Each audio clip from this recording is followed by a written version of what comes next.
Hi, I'm Ethan, aka The Twiz, And I'm Ashley. and this is He Said, She Said, where we watch movies and review them.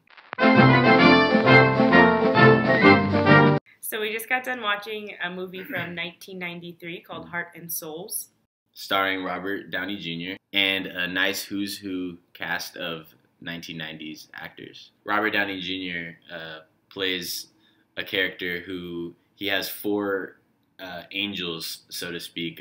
They're people that had passed away on the day of his birth, and he's there to help them finish out their tasks that they weren't able to finish when they were alive. So it's one of my new favorite movies. It really is. It was really funny and really heartfelt at the same time. It had like a perfect balance of genuine laughs, not just like, oh, that was funny, but like it was like genuine laughter, like laugh out loud, and perfect combination of that and tears. Yes. Too, you know, like really emotional. How about you? Legitimately my favorite movie. Like, just hands down, best movie I've ever seen in my life. Like, Yeah, it was really good. Yeah, like you said, I mean, I was laughing, I was crying. I mean, my eyes probably still look like puffy, but like several times throughout the movie, you know, you go from laughing to crying and then back and forth, and it's like a roller coaster ride, but it's not too much. It's like a perfect combination. Yeah, it's probably my favorite 90s film. I mean, it's just really good. Yeah, it was really great. It was a good 90s film. It might be too sappy for some people, but I didn't have a problem with it, but I know some people don't like that if it's too kind of syrupy and stuff like that. But I don't know. I think most people will enjoy it.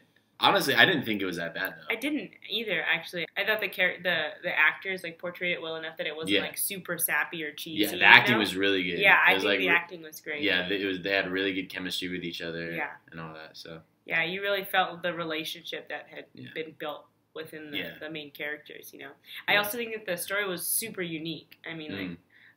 I don't think I've seen another movie like that. The concept is really good. Mm-hmm. It's really interesting. It's fun. It's funny too. I also think the music was fun. I like how they incorporated the song "Walk Like a Man" throughout the film. They had like their song that they did as a group, and it made it more fun and enjoyable. The only thing that I will say though is that it didn't address the fact that he was mad at them for leaving, and they didn't really explain to him why they left. You know what I'm saying? Yeah. Well, I think he did say, like, we're not friends, I'm still mad at you, and then, like, there's, like, within all their jarbling, they would all talk at once, and they're kind of saying things like, we had to do it, like, we didn't know what we were doing, and then, like, but you kind of saw that he wasn't willing to forgive them right away, you know what I'm saying? So that kind of made it wasn't like, oh, we're friends again. Yeah. You know what I'm saying? Like, he was still resistant to that. Mm-hmm. And so I think that it was gradual enough that it didn't affect the movie too much. But I do see where you're coming from. Yeah, but because there wasn't any, like, set conversation and like him being okay with that. Yeah. Like that's like probably my only criticism for the whole movie. Right.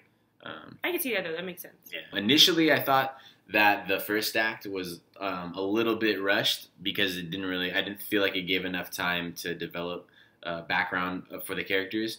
But then as the movie progresses, you can see that it really served a purpose because they died like 10 minutes, not even into the movie, and it didn't really give enough time to give background on the characters. But as the movie progressed, you could kind of see that they used the rest of the movie to kind of develop the background and the depth behind the characters too. Yeah, they definitely did, and that worked out for them because it's not like a normal movie. You know, usually you set up the background and then you tell the story. But it was kind of cool that you're like, wait, you don't know anything about these people, but you still were able to get attached to them and then find out information about them later. And I think they did a good job of that. And I thought it might have been because, too, you didn't want to feel too emotional that they had died. Mm-hmm. Like, you don't want to be too, like, shocked that they all died. Because they wanted to keep it light, but if you might have been too attached to the characters, then it might have been too upsetting to the audience, you know? Right.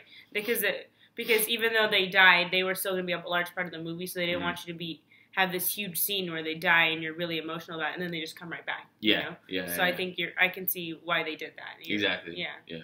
I also was wondering that what did Penny not conclude though? She her children had no parent.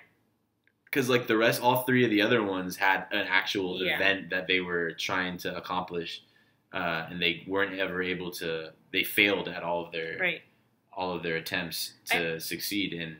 But except Penny was just all she did was leave for work, and then that was it. Yeah, well, she mentioned that like they didn't like that she worked at night and she had been switched to the night shift or whatever, and she was trying to get back to being Daisy. And I think you're right, there was no event that she was supposed to do, but she was the mother of the group, so she was just supposed to conclude the story with her children, I guess. Yeah. And figure out made sure that they grew up to be okay, like that they found their way or something. And I think it was also to make sure that they connected because the son didn't know where the daughters were. That's right. So you're right. That's what it was. Because since they were going to be separated, make sure they still could be a family. Okay, that made it better. That makes it better. Yeah, that makes a lot of sense. I just thought it was interesting that there wasn't anything specific that she did. Yeah, no, you're right. I didn't think about that, but that's true. That there wasn't a specific event, but. I just think there was so many great scenes in the film. You know, like everything that each person was trying to accomplish was just a great scene. You know, every person when they concluded their life, I felt like those scenes were really just all awesome scenes, like the best scenes in the movie. It was like the end of a movie each time you saw it. Yeah, the movie kept ending. Yeah, it was cool. Yeah, it was definitely a new twist on the formula. It was, you know, you had the second act started when they died, and then another second act started like 25 minutes later or a half hour later or so when the bus driver comes back and says that they need to conclude everything else. And like, wait, what? That's what we were here for? Yeah. Yeah, so that was cool. Final thoughts? I love this movie. Yeah. I don't know if everybody else is going to love it as much as I did, but my favorite movie. I can't see a lot of people hating the movie. It's at least enjoyable, at the very least. Women will all like the movie. Oh, of course, yes. But some of the guys will either love it or hate it, I think. Yeah. Like some guys will either be like, wow, that was like get in touch with your, you know, your feminine side and tear up a little bit, or, you know, or they'll be like, oh, this is lame. Like, I don't want to cry during movies.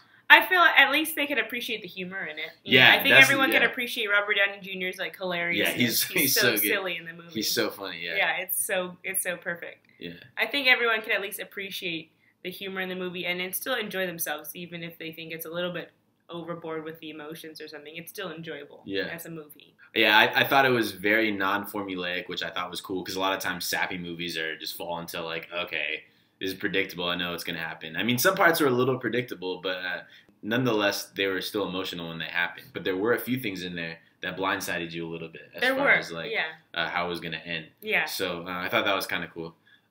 But overall, I love this movie, and I didn't want it to end. Actually, it was just like it was too short. It was like an hour and 39 minutes. Yeah. And I was like, I wanted it to be longer. But, yeah. But it was a really good movie. It was. So what would you rate this movie? 11 out of 10. Okay. It's an 11. It's a great movie. Yeah. I give it a 97 out of 100 because I liked it so much, and there's not a whole lot of bad things you can say about it. No. So. And the music was really good, too. The score was really good. And on the plus side, they name dropped San Leandro in there, which is my hometown. So that was awesome. Took place in the Bay Area. Yeah, I was going to say it's awesome that they just took everything to place in the Bay. Thanks for watching. Thanks for watching. He Said, She Said, 1993 edition. Heart and Souls. Make sure you subscribe down below here in the subscribe box. And leave a comment and press the comment button.